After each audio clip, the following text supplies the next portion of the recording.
శ్రోతలకు నమస్కారం. ఈ మా ఆనంద జీవితం అను కార్యక్రమంనకు స్వాగతం. ఈరోజు మనకు వాక్యం అందించువారు సహోదరుడు జోసెఫ్ నందిగాల. ఆనంద జీవితము ఫీబా శ్రోతలకు ప్రభువైన యేసుక్రీస్తు నామమున హృదయపూర్వక శుభములు తెలియజేస్తూ ఉన్నాము. మీరందరూ కూడా ప్రభు యొక్క మహాకృపను బట్టి క్షేమముగాను సంతోషముగాను ఉన్నారు అని మిమ్ములను బట్టి దేవుని స్తుతిస్తూ ఉన్నాము. మీ కొరకు ప్రార్థన చేస్తూ ఉన్నాము. మనము బైబిల్ గ్రంథములో ఎఫెసీ రాసిన పత్రిక నుండి గత వారము జ్ఞానము కలిగి నడుచుకొనుట అని 5వ అధ్యాయము 15వ వచనము నుండి మనము ఆలోచన చేశాము. దినములు చెడ్డవి గనుక మీరు సమయమును పోనీయక సద్వినియోగం చేసుకొనచ్చు, అజ్ఞానుల వలె కాక జ్ఞానుల వలె నడుచుకున్నట్లు జాగ్రత్తగా చూచుకొనుడి అనే వాక్య భాగాన్ని మనము గత వారము ధ్యానం చేశాము. ఈ జ్ఞానాన్ని ఎవరు మనకి ఇస్తారు? అనుదిన జీవితంలో జ్ఞానము కలిగి ఉండుట అంటే ఏమిటో మనము బైబిల్ గ్రంథము నుండి ఆలోచన చేయడానికి ప్రయత్నం చేశాం. ఈరోజు ఇదే ఎఫెసీయులకు రాసిన పత్రిక 5వ అధ్యాయము 2వ వచనం ఈ విధంగా ఉంది. క్రీస్తు మిమ్మును ప్రేమించి పరిమళ వాసనగా ఉండుటకు మన కొరకు తను తాను దేవునికి అర్పణగాను బలిగాను అప్పగించుకొనెను. అలాగుననే మీరును ప్రేమ కలిగి నడుచుకొనుడి.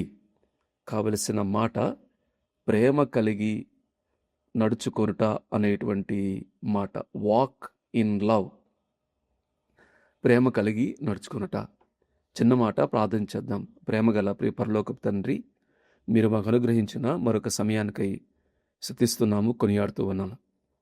మేము ఈ లోకంలో ఏ విధంగా నడవాలో మీ గ్రంథంలో మా కొరకు రాసి ఉంచిన దానికై స్తుతిస్తూ ఉన్నాము, కొనియాడుతూ ఉన్నాము. మీ వాక్యాన్ని చదువుకున్నాము, మీ ఆత్మ సహాయం కొరకై ఎదురు చూస్తూ ఉన్నాము.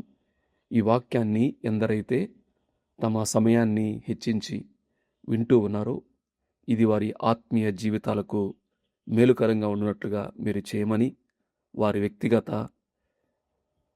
ఆర్థిక ఆరోగ్య ప్రతి అవసరతను మీరే తీర్చి తగిన సమయంలో మాత్రం మీ యొక్క గొప్ప కార్యములు వారికి చేసి మీ నామాన్ని మహింపరచుకోమని ప్రభువైన యేసుక్రీస్తు నామమున స్తుతించి ప్రార్థించి వేడుకుంటున్నాం తండ్రి, ఆమెన్. ప్రియులారా, ప్రేమ కలిగి నడుచుకొనుట అనేది మనము ధ్యానం చేయకముందు ఈ ఎఫెసీ రాసిన పత్రిక 5వ అధ్యాయంలో ప్రారంభంలో ఈ విధంగా చెప్పాడు.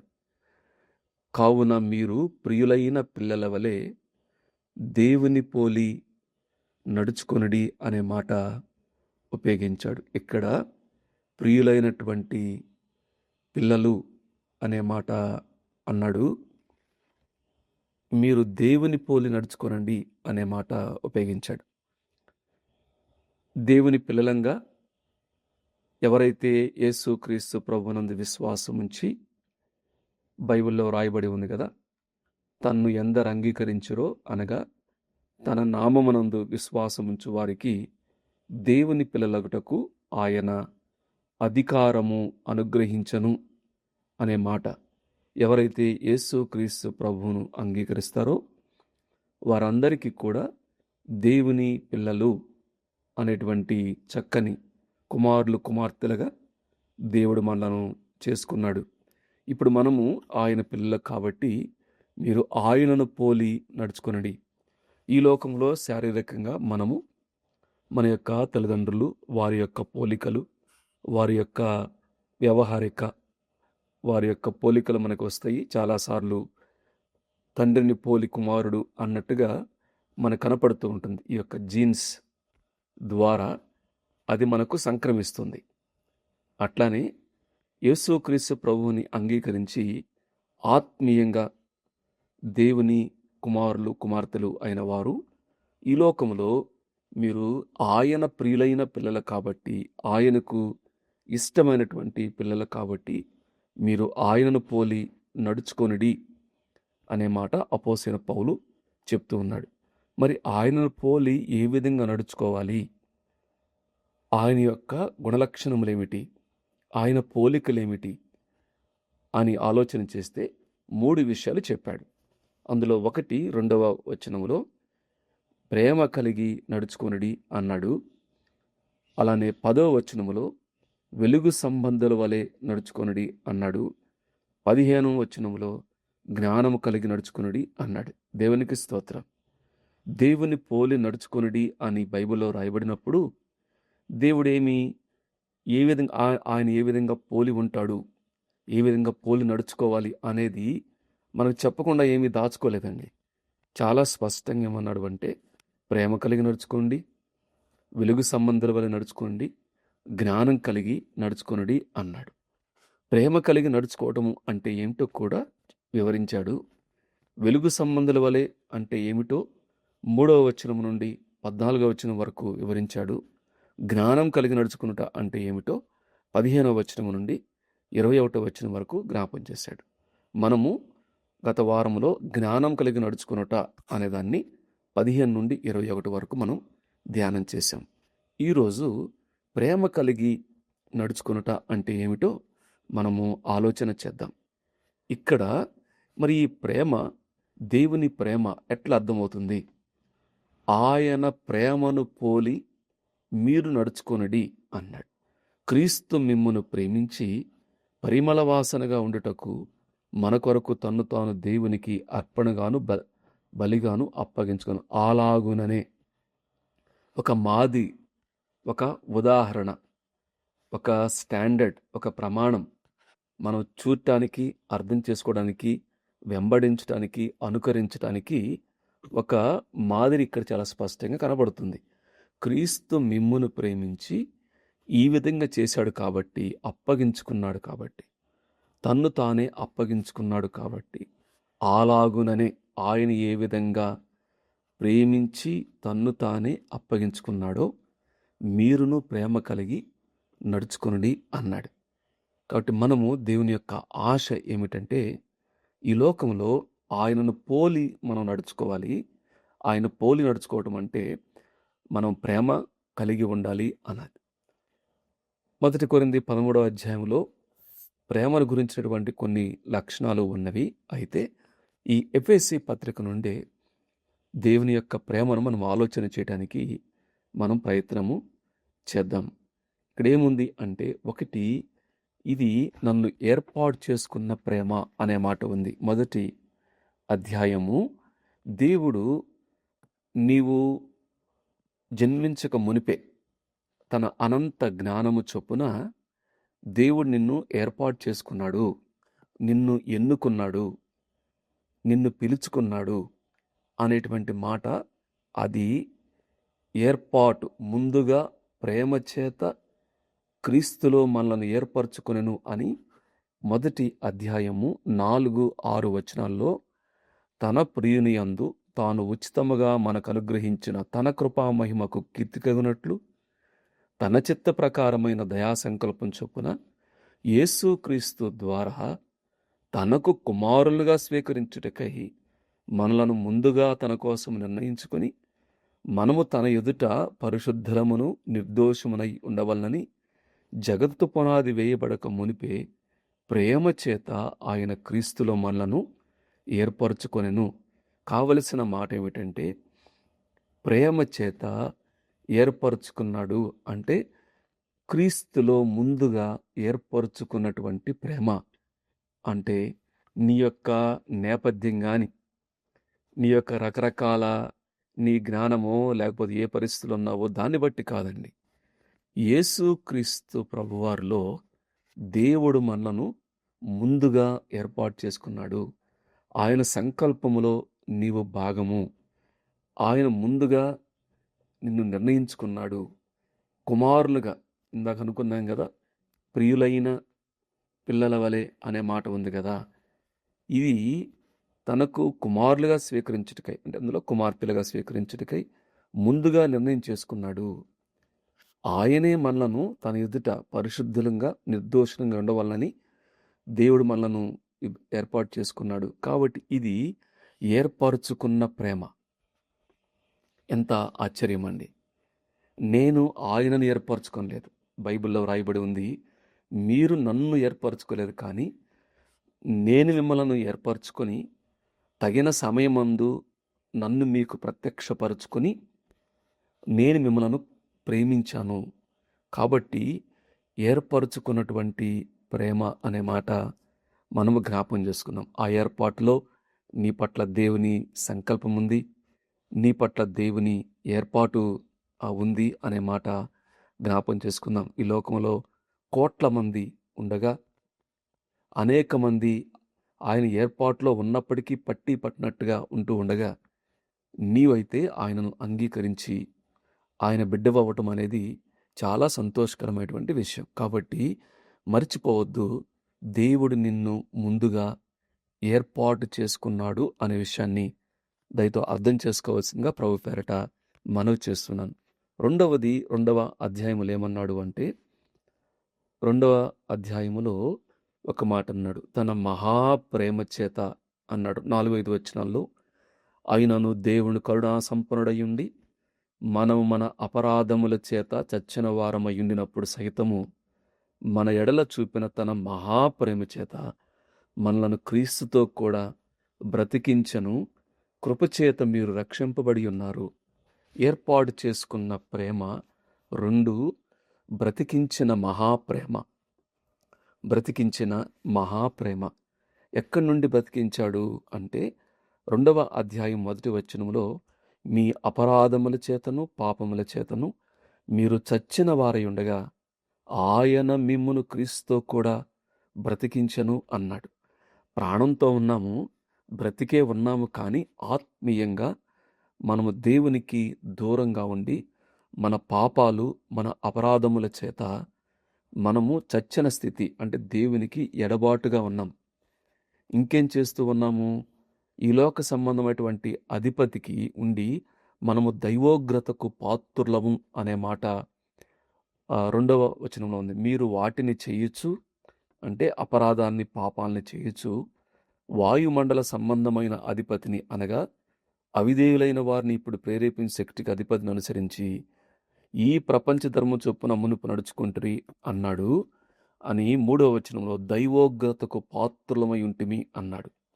1 చంచిన వారము ఆత్మీయంగా, 2 ఉగ్రతా పాత్రులము, శిక్షకు అర్హులము. అది దేవునికి స్తోత్రం. 4-5 వచనాల్లో, అయినను దేవుడు తన మహాప్రేమ చేత 1 మనలను బ్రతికించాడు, 2 ఆ ఉగ్రత తీసివేసి ఆయనతో కూడా కూర్చుండబెట్టెను. ఆయనతో కూడా బ్రతికించాడు, మనలను రక్షించాడు.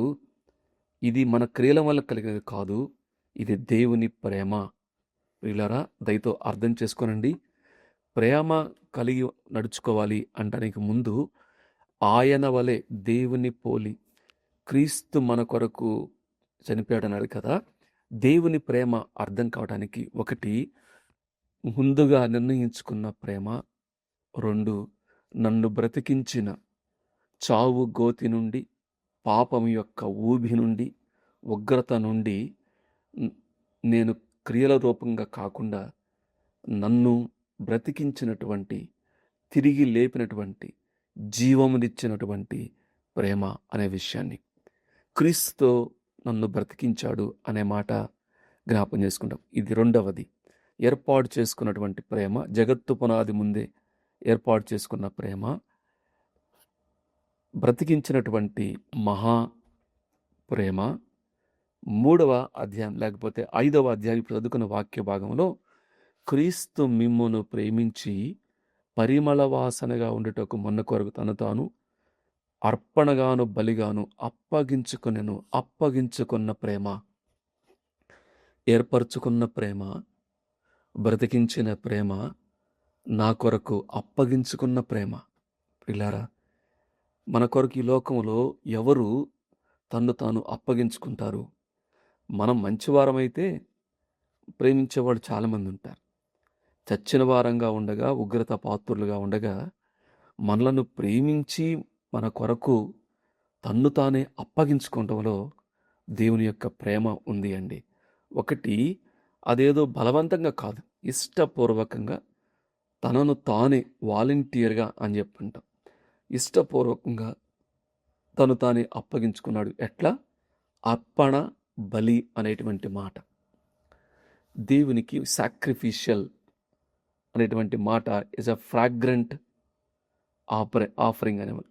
పరిమళ వాసనగా నేను ఉండాలి అని చెప్పని యేసుక్రీస్తు ప్రభువారే తను తాను gave himself for us and sacrifice to God. ఒక బలిగాను దేవునికి అప్పగించుకున్నాడు. ఆనాడు పాప పరిహారము నిమిత్తము, పాప ప్రోక్షణ నిమిత్తము జంతువులు బలిచ్చేవారు. కానీ అది తాత్కాలికమే. మరలా తిరిగి ఆ పాపకాలు జ్ఞాపకానికి రావటము, మరలా తిరిగి వెళ్ళటము అనేది జరుగుతుండేది. అయితే మానవాళిని ఆ పాప స్థితి నుండి విమోచించటానికి యేసుక్రీస్తు ప్రభువారు నా కొరకు ఒక బలి పశువుగా తను తాను సిలువలో అప్పగించుకున్నాడు. కాబట్టి ఆయన దేహమంతా కూడా చీల్చబడింది. ఆయన వీపు నాగేటి సాల వలె దున్నబడింది. ఆయన చేతులలో సీళ్ళ కొట్టారు, ఆయన కాళ్ళలో మేకులు కొట్టారు. సిలువ పైన వేలాడినటువంటి యేసుక్రీస్తు ప్రభువారు నా కొరకు తన్ను తాను అప్పగించుకుంటున్నటువంటి బలి అది అండి. కాబట్టి ఆయన అప్పగించుకున్నటువంటి ప్రేమ, ఈ మూడు మనకి చాలా స్పష్టంగా, అందువలనే ఇవి మన జ్ఞానమునకు మించింది. నేను పుట్టక ముందే నన్ను ఏర్పాటు చేసుకొనుట,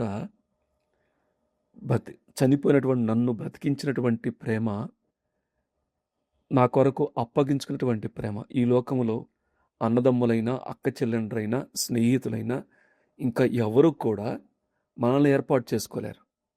ఇంక ఎవరు కూడా బ్రతికించలేరు. ఇంక ఎవరు కూడా బలిగాను అర్పణగాను చేయలేరు. అందువల్లనే 3వ అధ్యాయంలో ఈ ప్రేమను అపోస్తలుడైనటువంటి పౌలు 3వ అధ్యాయము 20వ వచనం ఏమన్నాడు అంటే, జ్ఞానమునకు మించిన క్రీస్తు ప్రేమను తెలుసుకొనుటకు అన్నాడు. ఇది మన జ్ఞానమునకు మించింది అనే మాట మనము జ్ఞాపకం. అందువల్లనే యేసుక్రీస్తు ప్రభువారు మనము ఆయనను పోలి నడుచుకోవాలి. ఏమిటి ఆయన పోలి అంటే, ఆయన ప్రేమను మనం జ్ఞాపకం చేసుకోవాలి. వాక్ ఇన్ లవ్, ప్రేమ కలిగి నడుచుకోవాలి. ఆయన ఏ విధంగా మన ఎడల ప్రేమ చూపించాడో, ఏర్పాటులో ప్రేమ, బ్రతికించుటలో ప్రేమ, మన కొరకు అప్పగించుకోవటం ప్రేమ, జ్ఞానమునకు మించినటువంటి ఆయన ప్రేమ. ఇప్పుడు ఏమన్నాడు అంటే, అలాగుననే మీరును ప్రేమ కలిగి నడుచుకొనుడి అనే మాట ఉపయోగించాడు. ప్రియులరా, మనము దేవుణ్ణి ప్రేమించాలి. ఆయన మనలను ఎంతగా ప్రేమిస్తూ ఉంటే మనం కూడా ఏం చేయాలి అంటే దేవుణ్ణి ప్రేమించాలి. ఇష్టపూర్వకంగా మనము ఆయనను ప్రేమించాలి అని తన్ను తాను ఏ విధంగా ఆయన అప్పగించుకున్నాడో మనం కూడా ఇష్టపూర్వకంగా మన ప్రభువును ప్రేమించాలి అనేది. ఆయన మనలను ఏ విధంగా ప్రేమించాడో మనకు అర్థమైతే దాని వెనక ఉన్నటువంటి కార్యం అర్థమైనప్పుడు తప్పనిసరిగా ప్రభు పట్ల మనకు ప్రేమ కలుగుతుంది. కాబట్టి ఆయన చొరవ తీసుకున్న ప్రేమ, నా కొరకు ప్రాయశ్చిత్తం చేసినటువంటి ప్రేమ, నన్ను ఎడబాపనేటువంటి ప్రేమ, ఆయన శాశ్వతమైనటువంటి ప్రేమ, అంతం వరకు ప్రేమించేటువంటి ప్రేమ. నేను కొన్నిసార్లు పొరపాటు చేసినప్పటికీ కూడా, నేను మర్చిపోతున్నా కూడా నన్ను మర్చిపోయినటువంటి ప్రేమ, నేను నా గురించి ఆలోచించిన దానికంటే నా గురించి ఎక్కువగా ఆలోచించేటువంటి ప్రేమ, నేనేదైనా కొంచెం ఏదైనా బాగుంటే దాన్ని ఎంతో సంతోషించి ఆనందించి నన్ను మరి ఎక్కువగా దీవించడానికి ఇష్టపడేటువంటి ఆయన ప్రేమను బట్టి మనము అర్థం చేసుకొని మనం కూడా ప్రేమ కలిగి ఉండాలి అని చెప్పి అన్నాడు. మన పొరుగువారిని కానీ, మన స్నేహితులను కానివ్వండి, ప్రభు ప్రేమ మనం చూపించాలి. మీరు కూడా ప్రేమ కలిగి నడుచుకోండి అన్నాడు. ఈ ప్రేమ కలిగి నడుచుకోవటంలో ఒక మాట ఏమిటంటే, ఒకటి సాక్రిఫిషియల్. ఖచ్చితంగా ప్రేమలో త్యాగం ఉంటుందండి. కాబట్టి కేవలం అంటే మాట మాత్రమే కాదు, కానీ ప్రేమ అనేది అది క్రియారూపకమైంది అనే విషయాన్ని మనము జ్ఞాపకము చేసుకోవాలి. ఇదే 4వ అధ్యాయములో ఏమన్నాడు అంటే, 4వ అధ్యాయం ఎఫెసీయులకు రాసిన పత్రిక 4వ అధ్యాయంలో ఒక మాట అన్నాడు, మీరు ప్రేమ కలిగి సత్యము చెప్పుచు. 4:15 ఏమన్నాడు అంటే, ప్రేమ కలిగి సత్యము చెప్పుచు క్రీస్తు వలె ఉండుటకు మనం అన్ని విషయముల్లో ఎదుగుదుము అన్నాడు. అంటే ఇప్పుడు ప్రేమ కలిగి నడుచుకోవటము అంటే ఒకటి, యేసుక్రీస్తు ప్రభువారే మనకు మాదిరి. అందులో త్యాగం మనకు కనపడుతుంది. సాక్రిఫిషియల్ లవ్ మనం కలిగి ఉండాలి. కొన్నిసార్లు మనం నష్టపోవచ్చు, అవమానం ఉండొచ్చు, నింద ఉండొచ్చు, హేళన ఉండొచ్చు, ఉన్నవి మనం పోగొట్టుకోవచ్చు, నష్టపోయేటువంటి ప్రమాదము ఉంది. అపార్థం చేసుకుంటారు, అలానే ఉమ్మివేతలేస్తారు, అబద్ధ సాక్ష్యాలు చెప్తారు, మనను అందరి ఎదుట అవమానించేటువంటి పరిస్థితులు అవి ఉంటవి. అయినప్పటికీ కూడా ఆయన ఏ విధంగా సిలువను మోసాడో మనం కూడా అనుదిన జీవితాల్లో మన సిలువను మోసుకుంటూ ముందుకెళ్ళటమే ఆయన పోలి ప్రేమ కలిగి నడుచుకుంటాం. ఒకటి. రెండవది ఏమన్నాడు ఇక్కడ 4:15లో, ప్రేమ కలిగి సత్యము చెప్పుచు అన్నాడు. అంటే అబద్ధాలు ఉండకూడదు. కుయుక్తి అనే మాట పైన అన్నాడు కదా 14వ వచనంలో, అందువలన మనం ఇక మీదట పసిపిల్లలమై ఉండి మనుష్యుల మాయోపాయముల చేత వంచనతోనూ తప్పు మార్గమునకు లాగు కుయుక్తితోనూ గాలికి కొట్టుకొని పోనట్లు అట్లా ఉండకుండా ప్రేమ కలిగి సత్యం చెప్పుచు ఎదగాలి అన్నాడు. అంటే ఇప్పుడు ప్రేమ కలిగి నడుచుకోవటం అంటే అబద్ధం లేకుండా, కుయుక్తి లేకుండా, వంచన లేకుండా, తప్పు మార్గాలకు వెళ్ళకుండా మనము ఇతరులతో సత్యము చెప్పటము అనేది ప్రేమ కలిగి నడుచుకునుట అనేటువంటి మాట. 2 విషయాలు జ్ఞాపకం చేసుకుందాం. మీరు వాక్ ఇన్ లవ్, ప్రేమ కలిగి నడుచుకోవటం అంటే ప్రభువును పోలి మన సిలువను ఎత్తుకొని మనల్ని మనం అర్పించుకుంటూ నడవటం. రెండవది సత్యము చెప్పటం. మూడవది ఏమన్నాడు అంటే 4వ అధ్యాయంలో మొదటి వచనం, 4వ అధ్యాయం మొదటి వచనం, కాబట్టి మీరు సమాధానమను బంధము చేత ఆత్మ కలిగించు ఐక్యతను కాపాడుకొనుట యందు శ్రద్ధ కలిగిన వారై ప్రేమతో ఒకరినొకడు సహించుచు అన్నాడు. అంటే ఇప్పుడు ప్రేమ కలిగి నడుచుకోవటం అంటే ఏంటిది? ఒకరినొకడు సహించటం. సహించటం అంటే ఏంటిది? ఓర్చుకోవటము, అంగీకరించటము. అదేమిటంట, అది ఏ విధంగా నడవటము, అది walk in manner of worthy of calling, పిలుపుకు తగినట్లుగా నడుస్తున్నారు అని చెప్తూ మీరు ప్రేమతో ఒకరినొకడు సహించండి అన్నాడు. అంటే టిట్ ఫర్ టాట్ లాగా నువ్వు 4 అంటే నేను 8 అంటాను, నువ్వు 5 అంటే నేను 10 అంటాను, నేనేమి తక్కువ కాదు అంటే కూడా కొన్నిసార్లు ఒకరి భారములను ఒకరు సహించాలి, ఒకరి బలహీనతలను ఒకరు సహించుకోవాలి, తొందర పడకూడదు.